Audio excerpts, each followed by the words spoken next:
Good morning on the West Coast, good afternoon on the East Coast, and happy days everywhere in between. Today is Wednesday, February 22nd, and as I always say, it's a beautiful day to have a webinar. I'm John Yarrington, CEO of the Performance Driven Marketing Institute, a 501c6 not-for-profit trade association dedicated to protecting, promoting, and advancing the direct-to-consumer and performance-driven marketing industries. And on behalf of the entire PDMI family, it's my pleasure to welcome you back for yet another fun-filled and exciting episode of the PDMI Take 20. As a reminder, the PDMI Take 20 is a quick-hitting roundtable discussion led by industry experts on trending topics in 20-ish minutes. Today, we'll be joined by a trio of incredibly talented industry leaders, including Chris Coomer of NP Digital, Aaron Goodman of BakerHostetler, and Shira, Witelson of RSLT. However, before we get started, please allow me to do a little housekeeping. If you'd like to ask a question, and we encourage you to do so, please use the questions tab located in your control panel. Also, please note, you're welcome to ask questions throughout today's conversation, but we'll hold our replies to the end of today's discussion.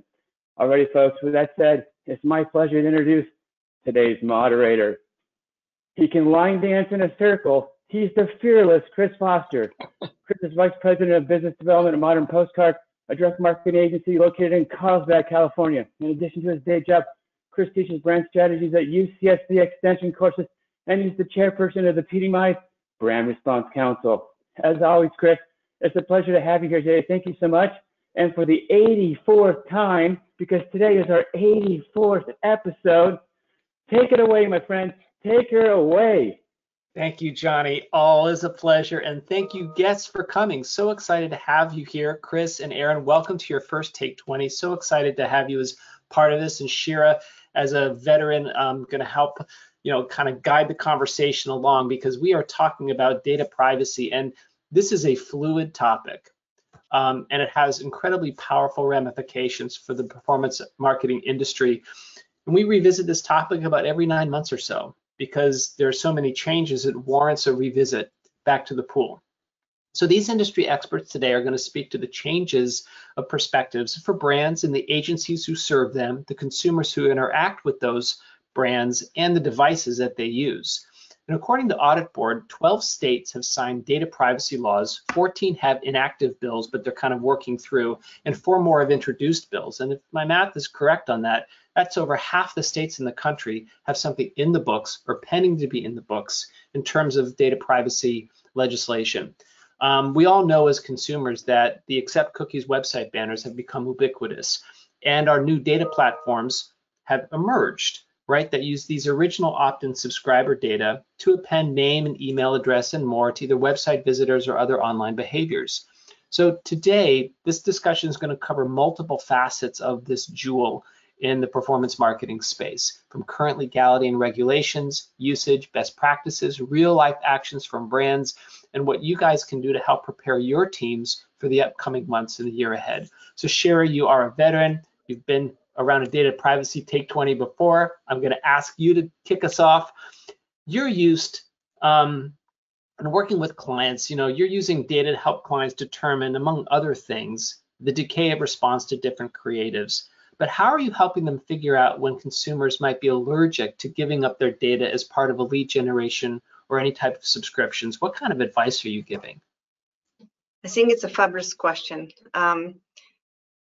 Measuring the impact, the privacy impact on lead generation is in fact very complex, because it's when you come to the website, right, there might be numerous reasons why you're going to fill a form or why you're not going to fill a form. There are, in fact, what's called in statistics, confounding variables, such, for example, the website functionality, maybe the design of the website, the overall user experience that might impact why a person will fill a form or not. Privacy is only one facet, right, of this. So how do you measure the impact of privacy on lead generation? So my recommendation, in fact, would be to do an A/B testing. So to create 2 forms that looks exactly the same, and you are filtering all those confounding variables. The only difference that maybe in one of the forms you will write, here we're going to gather your information, you give a bit of explanation on what you're going to do with the data, but this would be the only difference.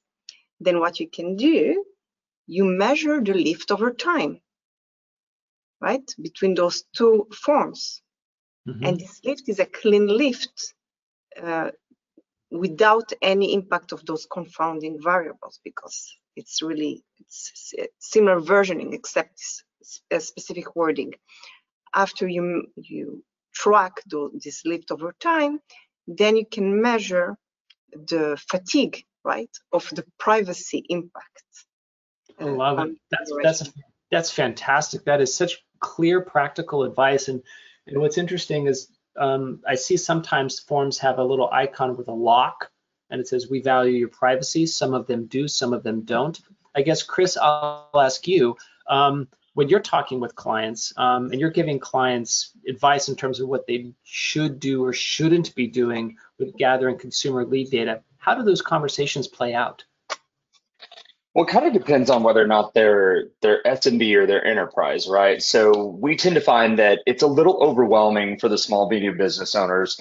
There's so much out there, so much regulation. It's confusing. All the different regulations, like you said, there's tons out there, more state regulations coming down the pipeline. I mean, it's a full-time job in itself. And I've talked to lawyers that don't even know kind of what's going on around this. So what we tell people, is we're like, find out what you need to collect to effectively do your job. So you heard Shira talking about lead gen. If you are lead gen and you are trying to collect information, only collect the data that you absolutely need to have to effectively do your job. SMBs love to collect everything, right? They're like, we don't know what we need, so let's just get it all. So we try to avoid that. We're like, only collect what you know you need. And I would rather you collect, one or two facets of data now, knowing that you might need 3 or 4 in the future. That's fine. It's you missing a couple of pieces here and there is not going to drastically impact your strategies moving forward. Once you have that data and you've determined what it is, make sure you have something in place that only collects that data. Make sure that you have a privacy policy, and you will need a lawyer for something like this. Make sure you have your privacy policies in place and that they are published and available to your consumers. That's where CPRA comes in, making sure that they know what their rights are as consumers. And really, from that point on, just make sure your data is protected. So on the SMB side, it really is that simple. On the enterprise side, there's always ways, people are trying to find ways to tout around it and be like, how do I avoid doing this? And they know the laws, they're just trying to find ways around it. So we have to be careful as an agency on behalf of many enterprise clients to make sure that they're following their guidelines as well. Yeah, and so Aaron, that's a perfect segue to you, right? These agencies are advising best engagement, best practices, and then you've got enterprise brands like Chris just said who might want to dance a little bit close, right? What behaviors are you most concerned about when you're giving counsel? Well, first of all, I think Chris hit the nail right on the head with regards to agencies and how they're working with their advertiser clients. I come from an agency background, so I was at an agency holding company for a long time. And I think it's important as an agency when working with brands that are collecting data to make sure, really partner with them and make sure that they understand, what data is being collected, how it's being used, all the data flows. I think, with clients, you'll see different levels of sophistication, the SMBs versus the larger enterprises, and they may have different legal resources internally too, to help them address this. But as an agency, I think, Chris was right. Your role is to really make sure that they understand that this could trigger certain legal obligations, make sure they understand, how the technology is being used, what data is being collected, and then let them know, you probably will need a lawyer to sort of help you work through this. So I think from an agency perspective, that's exactly right. I think, if you're the client, if you're the brand, if you're collecting this information, again, you want to think through, as Chris mentioned, all the different privacy obligations. So there's so many different laws, as you mentioned, Chris, right now, and they're not all identical. There's a lot of overlap, but it's very difficult to navigate, all the different requirements. But if you think high level, it really boils down to notice, You may be required to provide opt-outs in certain cases, depending on how you're using the data. So really looking at that from a compliance perspective. Yeah, and do you know any good lawyers, Aaron, that they might be able to reach out to? I know a few, yeah. Just reach out to me and I'll be sure to refer to someone. Exactly. So Shira, one of the things that's been coming up lately, and I see it in the direct marketing and the performance marketing space, is that there are data platforms now that are stitching together data that comes from, let's say, original opt-in action. And that gives agencies and brands a kind of a golden vault of wonders, of opportunities where they get access to consumers who visit websites or have other online behavior that can be then linked to that original opt-in, which then allows brands and agencies to see name and email and postal address and other types of things for these online folks who may or may not have given explicit permission on that specific site, but had given permission in an original opt-in form, which puts them into this data pool. What's your perspective on that and other kind of first-party data boundaries? So when it comes to data stitching, I think it depends on the data that we're talking, right? There's two types of data. There are the dry data without the PII. So for example, behavioral data that we sometimes stitch at result, and our main concern is to do it accurately. But then there are other types of data that includes PII. So this is something that we do not do, and for many reasons. In fact, related to your question, the reason that we don't do it, because there are two major issues. The first issue is accuracy again. So for example, someone filled a form. Let's say, Chris, you fill a form. You write in one form your mobile number, and then in another form, another mobile number. And then the accuracy of stitching is not there, right? So this is an example of problem of inaccuracy that can happen. But the most problematic point is the fact that if you are opting in into one form, so for example, in one form you're writing your name and address, and then you're opting in on another form where you write your name, address, age, and credit. You know what, sorry, let me retract. In the first form, your name, address, and age, and the other form, your name, address, and credit card. And then a third party is taking those two opt-in, right, data and put them together. We are in an all other universe, and I'm sure Aaron can talk to that. We are having suddenly a pool of data that was not really given consent by the user, right? And it's very problematic because it's opening the gate to litigation, right? It's erode trust if the consumer will discover this. So this type of two opt-ins together is not an opt-in. Interesting. So I think that, Chris, you were kind of nodding your head as she was talking about that. I'd love your thoughts on that. And also, I'd love your thoughts on, when you work with SMBs, you work with enterprise brands, and, are there industries where the rules of engagement are a bit fuzzier, right? For example, it seems B2B rules aren't as strict as direct-to-consumer marketing. I'm wondering if that's true. I'm wondering when you talk about SMBs, you're like, hey, they don't know what to do, so we guide them. Enterprises are like, yeah, I think I know what I'm doing, so I'm going to try to get away with it. What are you seeing as this gray matter between all these industry and business types? Well, with B2B, I mean, it really just depends on the data that's being collected, similar to Shira's point, right? So a lot of B2B consumers don't think that some of the regulations apply to them because they may not be collecting first-party data. But that's not always the case, right? It just depends on how the B2B is set up. So a lot of these B2B businesses are collecting information that's first-party data on maybe a point of contact somewhere within that business, not just the business itself. So we always err on the side of caution at MP Digital, and we just say you should be adhering to all the legal privacy guidelines that exist as a B2C consumer. Like, you just don't know unless you're collecting zero third-party data, zero first-party data. you should be following the same regulations as everyone else. And honestly, hackers and phishing scams and all of these things are so clever. It's just a good idea to do it in general. Like even on my own computer, I mean, I have a small like kind of side business where I help people with certain kind of offset projects that are unrelated to the advertising industry in business analytics. And even then, I'm so cautious about how I protect my data and how I interact with consumers.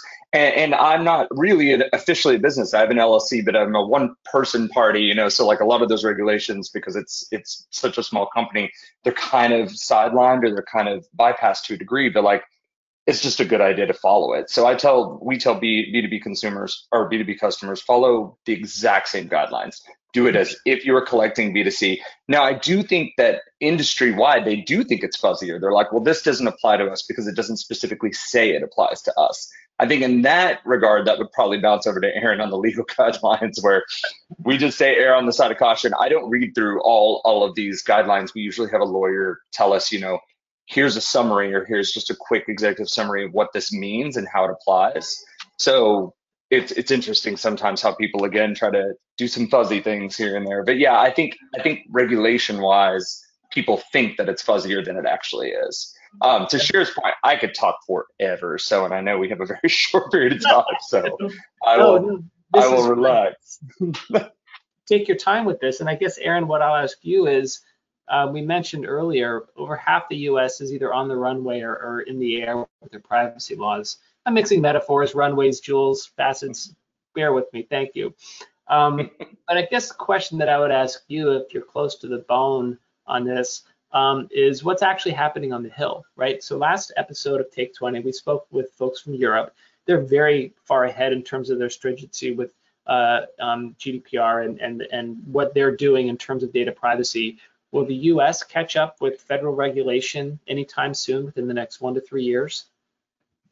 I think a lot of people are hoping so because of the patchwork, you know, that everyone's sort of trying to navigate right now. I mean, obviously there's pros and cons to federal legislation, but I will say it's, you know, I'm seeing a lot of like frustration and warranted frustration in terms of navigating, you know, the different state privacy laws. So I think there's a sense out there that would be helpful. That said, I mean, you know, we've been hearing this for a while about a comprehensive federal privacy law, and we haven't seen a ton of progress in Congress. I mean, you know, with Congress, sort of what's going on in Congress now, I don't know that much will get done soon, I guess is the answer. But I think there are a lot of people out there hoping that eventually there will be.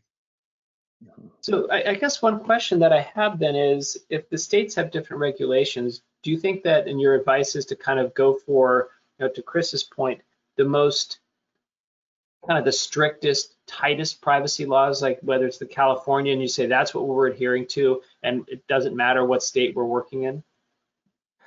That's one approach. It kind of depends on the client, right? Like, and the resources and how much they want to invest in this. You know, one approach is to take sort of the strictest law and comply with that. But if you do that, you may be cutting yourself off from other opportunities that you could do in a compliant way, right? If you were to sort of take a state by state approach, you may be able to use additional data in different ways and be allowed to do that. But your investment and your overhead is going to be higher because you're going to have to sort of take that varied approach by state. And so I've seen it done both ways. You know, I've seen clients who will say, we just want to have one approach that we're going to follow for everyone, with the understanding that we may be giving up some opportunities. And I have, you know, other clients that are taking more of a state by state, or they're grouping states together and taking a varied approach. That's interesting. Chris, what's your advice to clients? Are you going state by state? Would seem to be very confusing. It's so hard. I mean, as a consumer, I like the privacy laws. As an advertiser, I absolutely hate it. So I kind of get to sit on both sides of the fence. Our headquarters is out of California. I'm in Florida. So we just kind of adhere to CDPR, CPRA, and GDPR guidelines. Our headquarters is there. We don't know who's a California state citizen, so we just err on the side of caution with that stuff.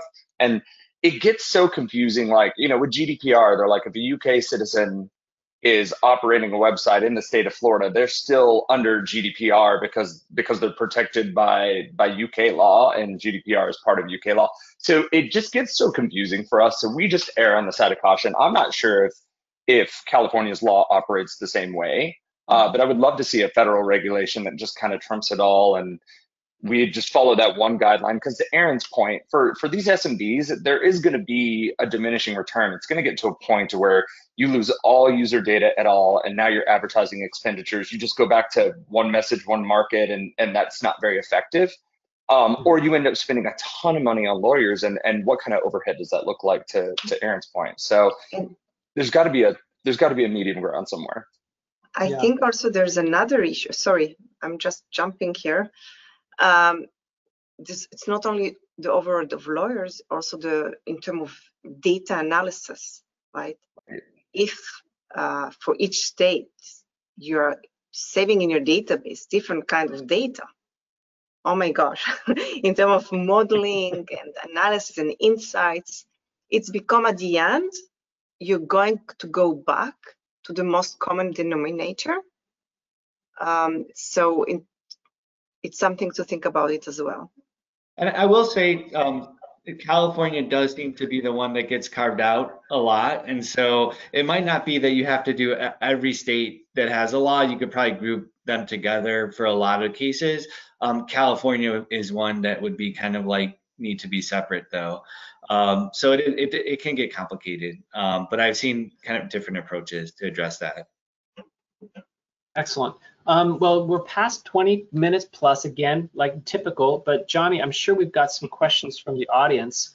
Again, this is a topic we're going to be revisiting. It's February now. We'll probably revisit at the end of the year, or the beginning of next year, because this is moving so quickly. So John, this is your chance, and our viewers' chance to ask some questions of these folks. Yeah, thanks, Chris. Appreciate that. And just like that, we burned through 20 minutes in a blink of an eye. So here's the first question for you guys. As the data world continues to evolve, specifically in the e-commerce and marketing space, is there one recommendation you have, or one change that you would like to see implemented in standard best practices that would benefit both the consumer and the brand?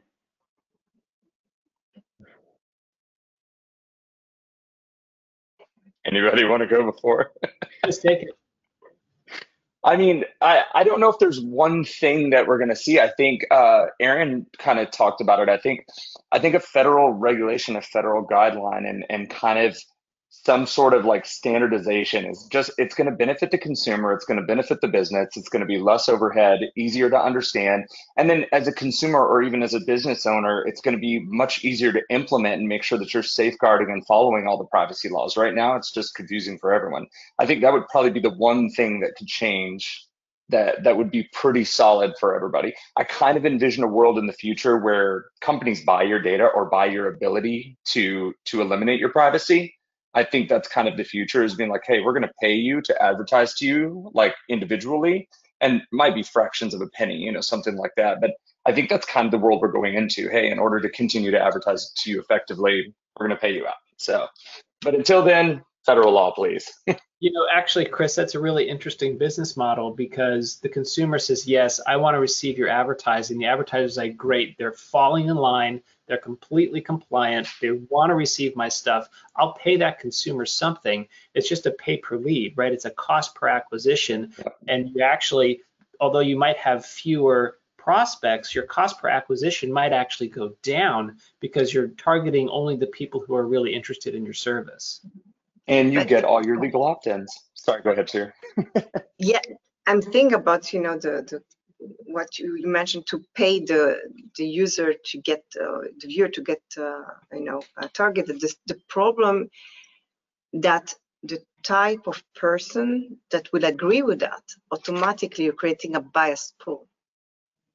100%. Right? Who are the people that would agree to that?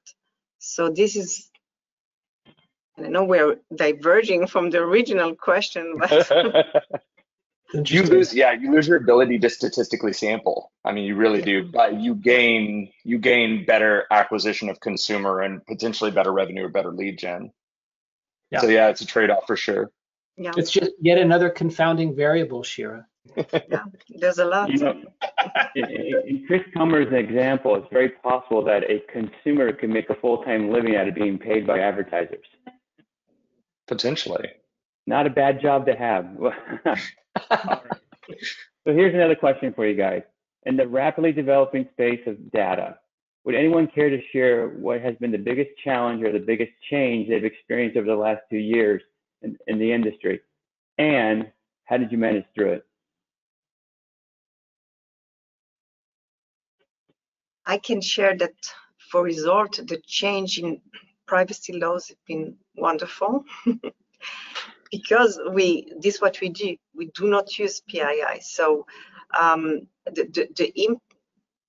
we see more and more agencies and brands. I think that, and I'm sorry for the background noise, I'm in New York, if you can hear that. But 3 years ago, when we were talking to, to potential customers, they said to me, privacy, it's important, but, there are other things on our mind. Today, it's on everybody's mind. Privacy has become something of a must, not of something good to have. So the increase in privacy, in fact, have brought on resort, much more opportunities. So this is kind of the impact that we saw. Yeah, I would say from my perspective too that the additional privacy regulation and privacy laws has kind of changed, what we're doing on the legal side, where we're spending a majority of our time now. I focus on the digital advertising, digital media, and ad tech space. And it used to be that you would spend a lot of your time on agreements and deals in that space on the commercial terms, and then a little bit of time on data and privacy. And I would say now, like, those deals, they're becoming 80 to 90% of your time is going to be spent addressing sort of data usage rights, data privacy compliance, and then a smaller percentage is on like the commercial terms. No, that's wild. Yeah, I think for me it would be AI and cookieless everything. That's probably been our big change outside of privacy, is the cookieless future, navigating that environment, which has been a challenge for us. And using AI, opting into AI. We're just finishing up our AI policy, and it is very careful because it entails privacy agreements. A lot of AI companies are open source, so anything you input, it becomes open source. And if that's a client's data, that client's data is now open source. And that is a danger for a lot of people that they don't know exists. So we have a whole AI agreement just about to come out. I think probably by Q2 we'll have something, but it's also made our lives significantly better. So double-edged sword, I suppose.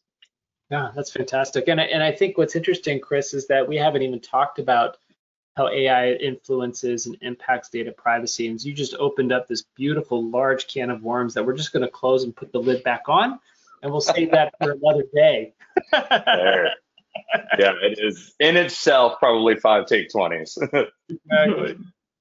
Let's do one more question here. You guys just did a wonderful job of answering what's been the biggest challenges over the last 2 years. Now let's put our prediction hats on here. Considering the ever-evolving topics like technology and regulatory change in your field, what's your prediction for the state of data management and privacy laws over the next 12 months?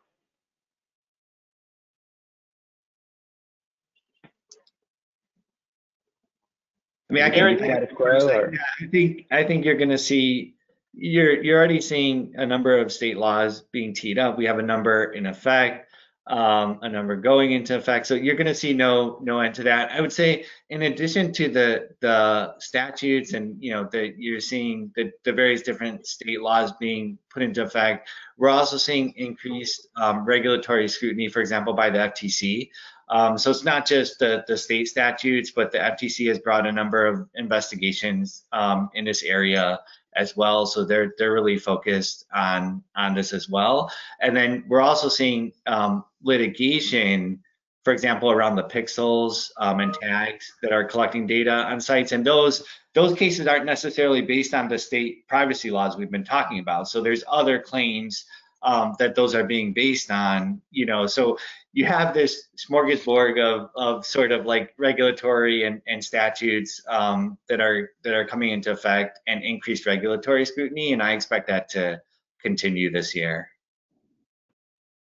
Yeah, I also believe there will be an increase, you know, in maybe in VPNs, virtual private network at home. So people more and more will have it. So what is doing? It's masking the IP address, right? There is no more access to this IP address.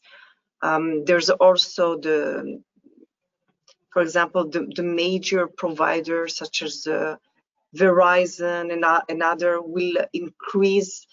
I know that currently they can change the IP dynamically, right? So the IP doesn't stay the same, change constantly.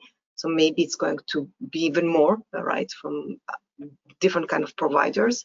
So it's from all fronts, the inaccuracy of IP address over time. This is what I think. Interesting. Yeah, agreed. And whitelisting. Great feedback, everyone. I'm going to jump back in and join you here. Phenomenal session, Shira, Aaron, Chris, and Chris. Great conversation today. Thank you so much for sharing your input, your expertise, your knowledge in the space. Well, folks, I hope you enjoyed today's conversation as much as I did. Before we close out, I'd like to take a moment to invite each and every one of you to join us for our next episode of the PDMI Take 20, hosted Wednesday, March 7th at 11 a.m. Pacific, 2 p.m. Eastern. I'd also like to remind you that registration and housing for PDMI Spring Conference, PDMI scheduled for April 8 to 10 in Miami, is open. Please note, if you're looking to book a room at the host hotel, the discounted block room ends on March 7th, so take advantage of it now while you can get the good deal. Also, as a reminder, there's no better way to support the PDMI events than by purchasing your attendee badges and staying on site at the host hotel. To get your badges and your hotel rooms, please visit thepdmi.com. That's thepdmi.com. Thanks again, everyone, and make it a great day. See you next time.